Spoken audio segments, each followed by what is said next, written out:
Jeff, I wonder what you make of the price action that we are seeing in the face of this new fresh round of tariffs. Well, Dominic, it's been over a week since we've had a new all-time high in the S&P 500 and NASDAQ, so why not? But you're absolutely right. You're seeing some enthusiasm. In essence, you're seeing Apple, which was the laggard of the Mag 7, finally find some enthusiasm in the wake of their earnings call when they talked about potentially making some AI acquisition. And Apple is that, high tide lifts all boats kind of component because it's been the laggard all year, Dom. All right, given what we've seen so far with the price action pre-market, take us through your word of the day. My word of the day, Dom, is consequential, meaning that we have seen since April 8th, 84 trading days ago, Dom, we were at 4,800 in the S&P 500. If you were not invested or underinvested or contemplating going to cash, there has been consequences. So I think right now, as we're about 50 points away in the S&P 500 from another new all-time high, I think you have to be invested despite all the noise, all the headwinds of tariffs. All right, if you stay invested, that's one thing.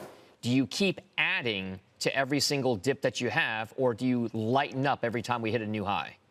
Well, Dom, I think that's been the beauty of 2025. You have to be a stock picker, but you also have to be very mindful of the sector dispersion.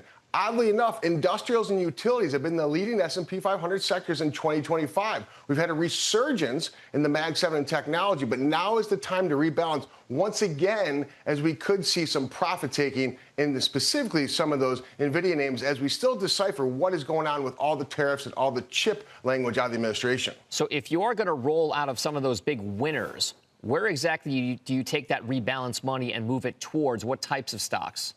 Well, Dom, I think it's interesting. There's a rotation going on right now, right here, inside of the bigger tech situation. If you look at Apple, if you look at Amazon, even Google to a certain extent, those have been the laggards. So you can't walk away from your exposure to the big high-flying chip names like an NVIDIA or a Meta. But I think you have to be very considerate of rebalancing, simply meaning taking some profit off that and the underperformers have to buy. But I also look at some of the industrial, like a CME, a 3M, a Boeing, for example, a Duke Energy. These are names, I think, the essential economy names. You're going to see this industrial tilt for the back half of August, which historically has been pretty volatile. We just have a couple seconds left here.